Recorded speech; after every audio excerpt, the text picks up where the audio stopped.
ler em Mateus, capítulo 15, versículo 21, que diz assim: a mulher cananeia, saindo dali, Jesus foi para a região de Tiro e Sidom, e eis que uma mulher cananeia, que tinha vindo daqueles lados, clamava: Senhor, filho de Davi, tenha compaixão de mim. Minha filha está horrivelmente endemoniada. Jesus, porém, não lhe deu palavra, não lhe respondeu palavra. Então os seus discípulos, aproximando-se, disseram: mande-a embora, pois vem gritando atrás de nós. Mas Jesus respondeu: não fui enviado senão as ovelhas perdidas da casa de Israel. Ela, porém, veio e o adorou, dizendo: Senhor, me ajude. Jesus respondeu: não é correto pegar o pão dos filhos e jogá-los aos cachorrinhos. A mulher disse: é verdade, Senhor, pois os cachorrinhos também comem das migalhas que caem da mesa dos seus donos. Então Jesus exclamou: mulher, que grande fé você tem, que seja feito como você quer. E desde aquele momento a filha dela ficou curada. Amém? Amém. Quem aqui é pai? Quem aqui é mãe? Pode levantar a mão, por favor? Hoje eu trouxe uma mensagem para vocês. Nos anos 60 havia um grupo terrorista muito perigoso chamado Sendero Luminoso. Eles atuavam na região do Peru. E nesse mesmo período, um jovem pregador foi naquela região evangelizar. E todo mundo comentava que se o Sendero Luminoso chegasse e encontrasse alguém pregando, ele levava e aí não encontrava mais a pessoa que ouviu. E assim, ouviu louvores e o irmão começou a pregar no Salmo 23: o Senhor é o meu pastor.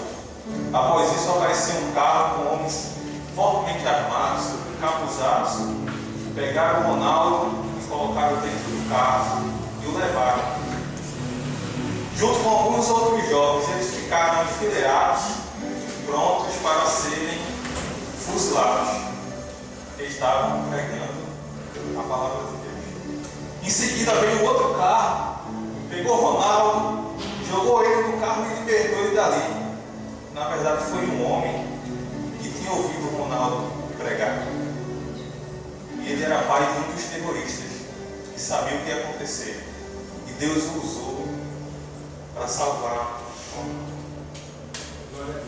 Naquela noite, a mãe de Ronaldo sentiu uma inquietação. Não conseguia dormir, não conseguia sequer ficar deitado na cama. Ia para um lado, ia para o outro, e a inquietação não parava.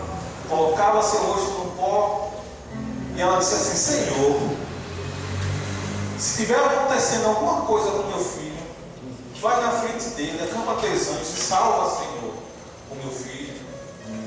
O que estiver acontecendo com ele nesse momento, salva ele. A oração daquela mãe foi atendida.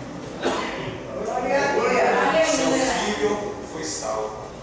Meu irmão, minha irmã, a intercessão é a ferramenta mais poderosa da terra. Foi através da intercessão que Deus agiu poderosamente. Vamos já lembrar o Egito. Há 400 anos escravo, o povo orou, pediu a Deus que se lembrasse deles, gemendo debaixo do chicote, e Deus lembrou. Deus o tirou do jugo do faraó e o levou para a cidade prometida. E Moisés foi o seu líder. E em determinado momento aquele povo se rebeliou contra Deus, adorou imagens. Deus disse que iria destruir aquele povo e Moisés intercedeu novamente por eles e disse: Senhor, não destrua esse povo, corrija meu nome do livro. E Deus assim atendeu a oração de Moisés e não acabou o povo. Nós temos, meus irmãos, Jesus a interceder por nós e o Espírito Santo também. O mundo conhece muitas mulheres famosas, mulheres que passam na televisão, mas não conhece talvez uma mulher de intercessão, uma mulher que dedica a sua vida a orar pelo seu filho. A gente vive um mundo muito apressado, não tem tempo para nada. A gente precisa correr, a gente precisa ganhar dinheiro. Filhos, a gente coloca numa creche, depois a gente vê o que ele faz. O que importa é o carro, é a casa, são as contas pagas, é a roupa de marca. Mas não é assim que a Bíblia diz. A televisão na sala está substituindo o diálogo dos pais. A novela está roubando o tempo que os filhos precisam ouvir a mãe e o pai. Nós precisamos de mães e pais que passem mais tempo com seus filhos. Precisamos de mães e pais que passem mais tempo no altar da intercessão, orando por seus filhos. Precisamos de mães e pais que desejem ardentemente que cada vez seus filhos sejam mais filhos de Deus do que nossos. Porque não há lugar mais seguro do que estar no centro da vontade de Deus. Glória a Deus. Muitas vezes não é por falta de tempo, meu irmão, é prioridade. Eu lembro que eu tinha uma chefe e a gente participava de algumas reuniões e eu achei interessante. Na parte da tarde, em determinado horário, o celular tocava lá, ela parava o que estava fazendo, pedia licença e ia orar. Eu não era evangélico. Ela tinha um hábito, todo dia, naquele horário, fazer sua oração. E se a gente não preparar a nossa vida de oração, não tiver o hábito de orar, a gente vai começar hoje, a gente vai começar amanhã, mas logo a gente não vai conseguir manter, porque tudo é hábito. A gente precisa colocar na nossa agenda o hábito de orar pelos nossos filhos, pela maior riqueza que nós temos.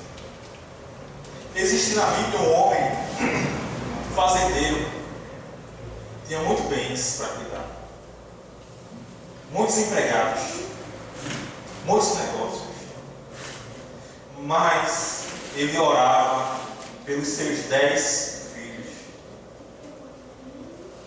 Ele oferecia sacrifício por eles, levantava-se de madrugada. Meus irmãos, a gente fala muito de madrugada, de orar. E eu fui pesquisar um pouco mais sobre isso. Quando a gente se levanta de madrugada e ora a Deus, significa que a gente está entregando as primícias do nosso dia para Deus. Assim como a gente faz com o dízimo.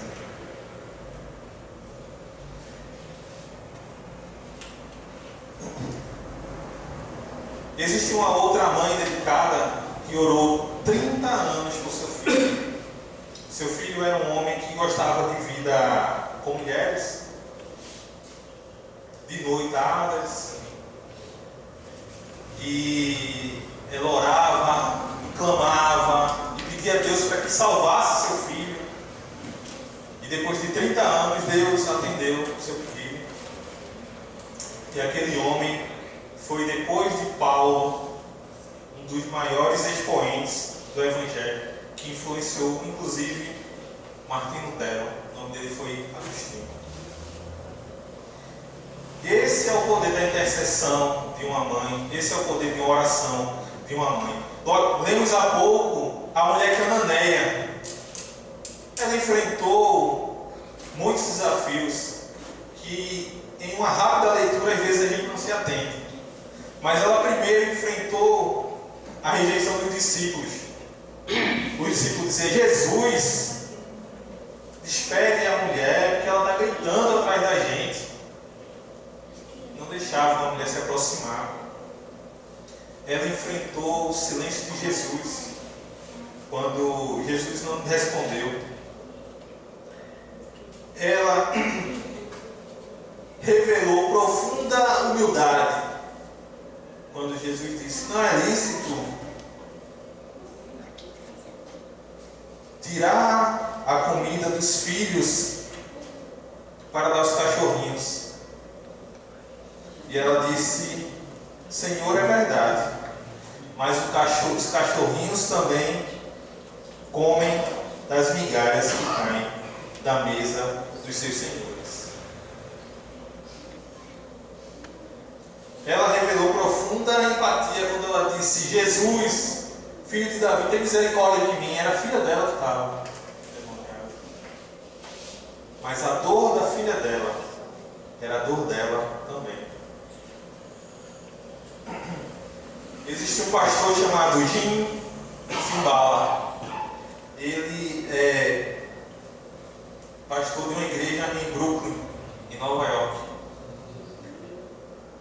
E ele experimentou um crescimento exponencial da igreja, os membros cada vez vindo mais e mais membros, e a igreja crescendo, experimentando o poder de Deus naquele local, quando de repente a filha dele começa a ficar estranha.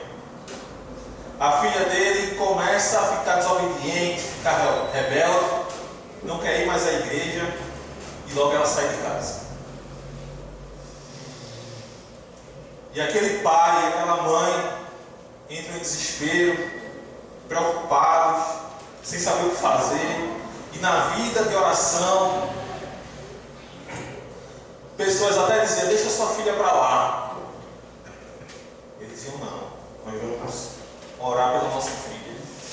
E mantendo a direção da igreja, até que um dia teve um ciclo de oração, uma vigília, e uma irmã, dessas irmãs que Deus usa, disse assim: vamos fazer uma oração pelo pastor, para que Deus recupere a filha dele.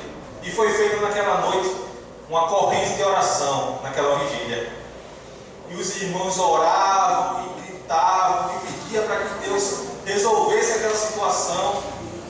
Amanheceu o dia, a campainha tocou, era a filha dele, dizendo: pai, me perdoe, eu vim de volta para casa, mas primeiro, pai, me diga o que foi que aconteceu ontem à noite, porque de repente me bateu um temor de Deus, uma certeza do pecado que não havia acontecido.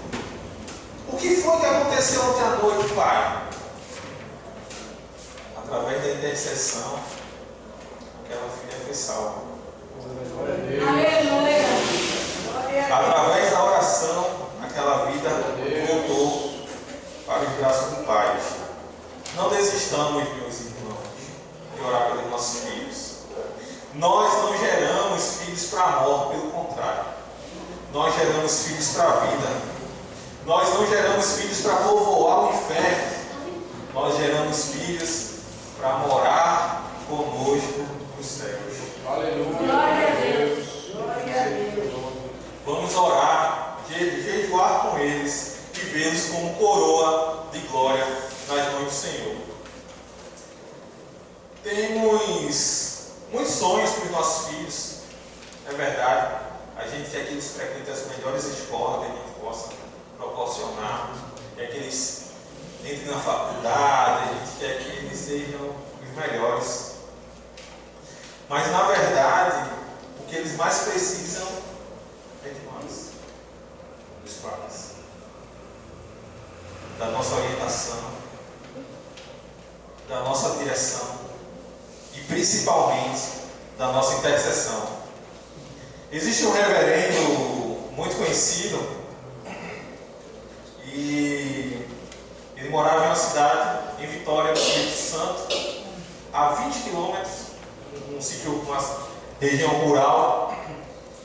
E a sua mãe, quando estava grávida dele, ficou muito doente. E para ter acesso a qualquer profissional de saúde, um farmacêutico precisava andar 20 quilômetros de paliola. Paliola é 2 pedaços de madeira e um lençol carregando a pessoa para o atendimento. E lá não era nem um médico, era um farmacêutico que dava a orientação do que precisava o paciente usar. E aí o farmacêutico disse: olha, para ela sobreviver tem que abortar o filho. Não tem como ela manter a gravidez e sobreviver. É impossível. E ela, ouvindo, disse: eu morro, mas não abro mão do meu filho. Se ele tiver que morrer, que morramos juntos. Mas eu não abro mão dele. E aquela criança nasceu. Hoje é um pregador do Evangelho. Glória a Deus. Aleluia. Porque um dia uma mãe não desistiu do seu filho. Temos também a história de Ana com a sua adversária Penina, que diariamente a confrontava pelo fato dela não poder ter filhos.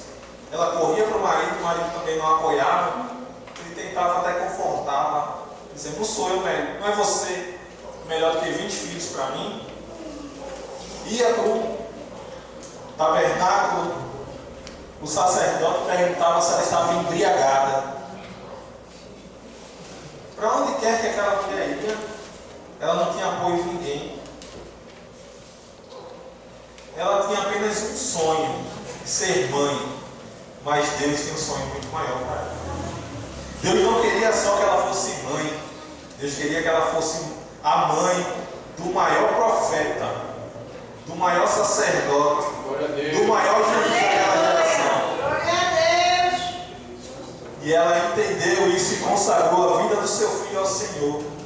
E o Senhor permitiu que ela fosse mãe. Mãe de Samuel. Infelizmente, nem todas as mães estão dispostas a pagar o preço para verem seus filhos sendo salvos e usados por Deus. Algumas preferem academia, roupa, trabalho. E os filhos a gente deixa para depois, não é importante. E os filhos crescem sem rumo, sem disciplina. Meus irmãos, nenhum sucesso compensa o fracasso da nossa família. Nenhuma riqueza compensa a perda de um filho. Nenhum sacrifício é grande demais quando trata-se de salvar os próprios filhos. Lá no Salmo 127, versículo 3, tem escrito assim: herança do Senhor são os filhos, o fruto do ventre, seu galardão. Como flechas na mão do guerreiro, assim são os filhos da sua mocidade. Feliz o homem que enche deles a sua aljava, não será envergonhado quando enfrentar os seus inimigos no tribunal. Meus irmãos, as flechas precisam ser carregadas, né? Junto do guerreiro, na bolsa, tá ali pronta para ser usada. A gente precisa também carregar nossos filhos, como o próprio Deus fala aqui. As flechas precisam ser lançadas para longe. A gente precisa capacitar nossos filhos para que no momento que não estejamos com eles, eles saibam como agir diante das adversidades. As flechas também precisam ser lançadas em alvos específicos. A gente precisa mostrar aos nossos filhos qual o objetivo. Nós precisamos, através da intercessão, pedir para que Deus mostre o que Ele tem para eles. Existia a história de uma mãe que ela tinha a mão toda enrugada. E a filha dela tinha vergonha. Ela não entendia, porque a mão da minha mãe é assim, tão feia, tão enrugada. E as amigas iam na casa dela e ela tinha vergonha. E um belo dia ela criou coragem e perguntou: mãe, por que a sua mãe é assim, tão enrugada, tão diferente? Ela disse: ah, minha filha, eu vou te contar. É que quando você era bebê, teve um incêndio na nossa casa e no seu quarto estava tomado em chamas. O seu berço já estava sendo coberto pelo fogo. Eu tive que entrar lá, tirar você, mesmo com as chamas. E aconteceu isso com as minhas mãos. Naquele momento, aquela filha disse: mãe, a senhora tem as mãos mais lindas do mundo.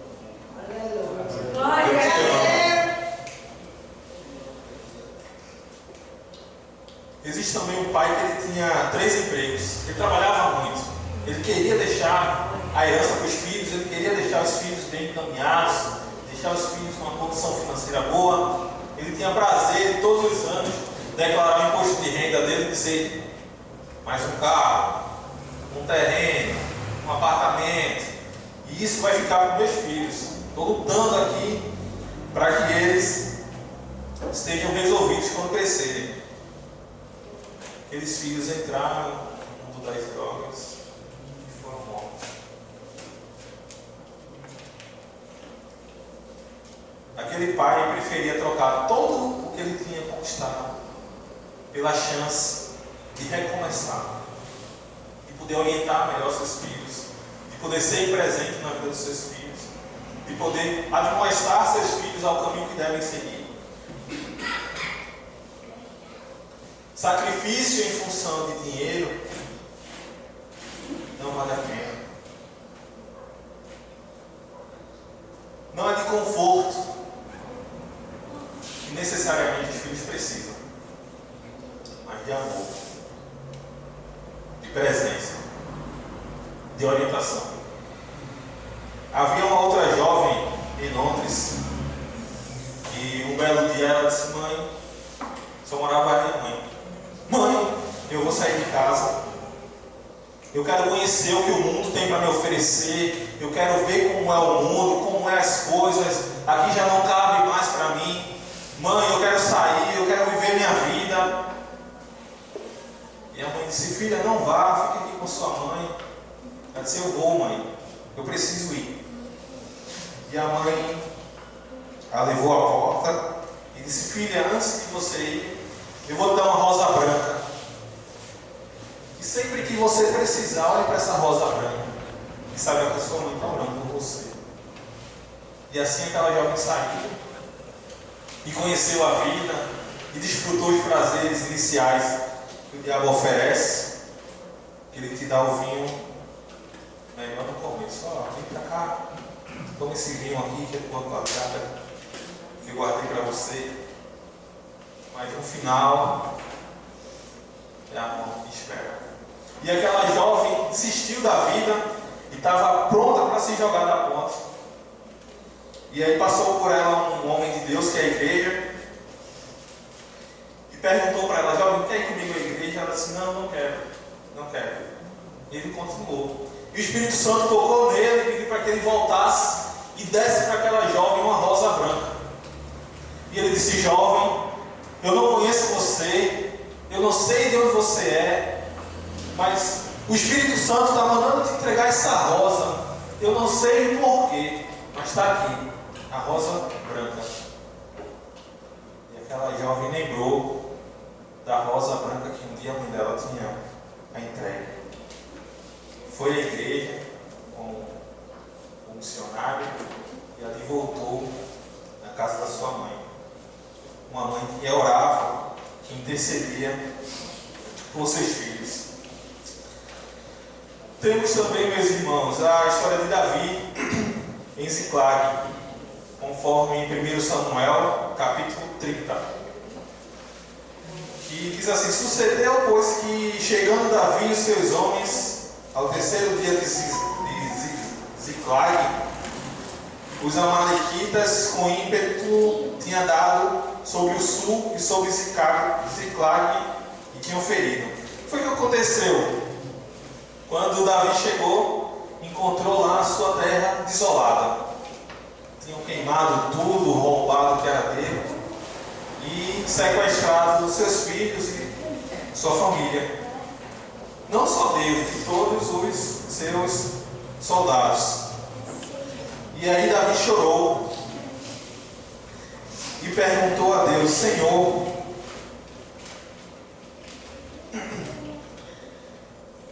perseguirei eu a tropa? Como quem diz: Senhor, eu vou deixar isso assim? Eu vou perder essa batalha?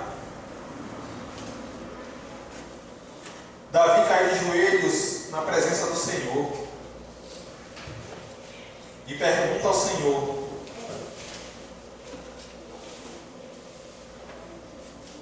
Davi chora, para todo mundo ver.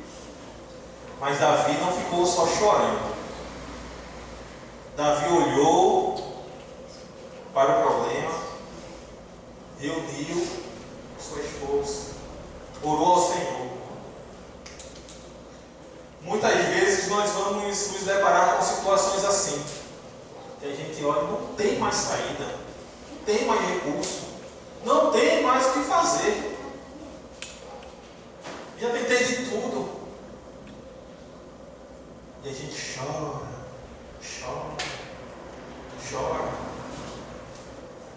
Mas a gente precisa se levantar também. Pedir para Deus orientação. Pedir para Deus que nos mostre qual caminho seguir e perseguir. E avante. Meus irmãos, Deus não promete para a gente a ausência de luta. Não tem em nenhum lugar escrito isso. Mas Deus nos promete a vitória. Aleluia. Deus nos promete que estará conosco todos os dias. E esse é o apelo que eu faço para que nós nos atenhamos mais a nossos filhos, que sejamos mais presentes na vida dos nossos filhos, como pais, como mães. Hoje é um dia de culto, de oração para a mocidade, e a mocidade precisa, mais do que qualquer bem material que a gente possa oferecer, do nosso carinho, do nosso afeto, da nossa presença, e principalmente, meus irmãos, da nossa intercessão. Eu agradeço a oportunidade.